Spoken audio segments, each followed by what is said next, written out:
अगर आपने अभी तक हमारे चैनल टारगेट सिनेमा को सब्सक्राइब नहीं किए तो लाल बटन दबाकर अभी चैनल को सब्सक्राइब करें और अपना सपोर्ट दें। Thank you. जी हाँ दोस्तों, आपके अपने क्षेत्र वार्ड नंबर 26 से नेक कर्मठ एवं जुझारू जिला पंचायत महिला प्रत्याशी रूपवती जी को भारी से भारी मतों से विजयी बनाएं।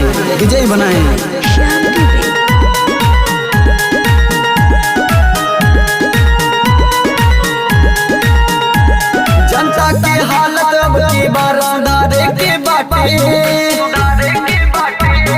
ए दादी, जनता की हालत अब की बार सुधारे के बाटे, पूरा विकास के खातिर बाजी मारे के बाटे। साथ दी हाथ दी चाची दीदी भाई, साथ दी हाथ दी चाची दीदी भाई। वोट देके तो इनके जितावल जाए, वोट देके तो इनके जितावल जाए।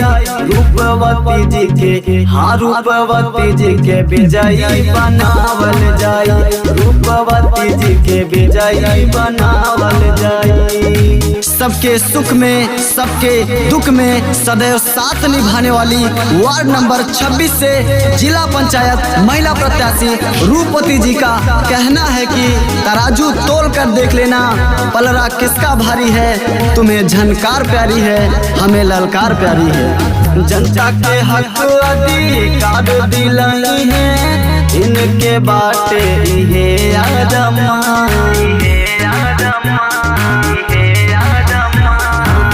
कोई विकास दोनों शंका न करी, जनता खातिर लुटा दी है जान।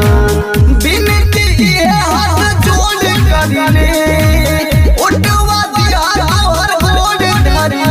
लगाता विकास के आंधी आई, लगाता विकास के आंधी आई।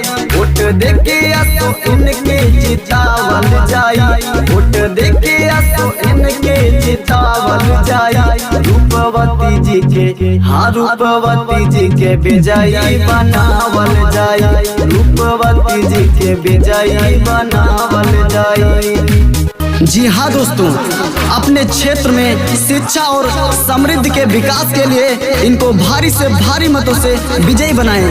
कहना है कि सुरों में स्वर डालो आवाज बदल दूंगा, सुरों में स्वर डालो आवाज बदल दूंगा, प्यार दामन में उछालो हालात बदल दूंगा। बिजली पानी के कोई व्यवस्था क्षेत्र में कवनों की कमी न होई,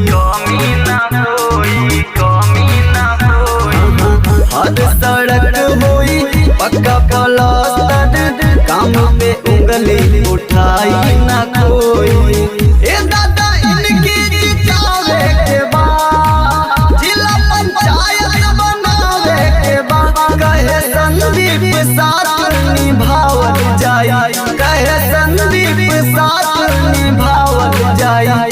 वोट देके तो इनके जितावल जाए, वोट देके तो इनके जितावल जाए। रूपवती जी के हाँ रूपवती जी के विजयी बनावल जाए, रूपवती जी के विजयी बनावल जाए।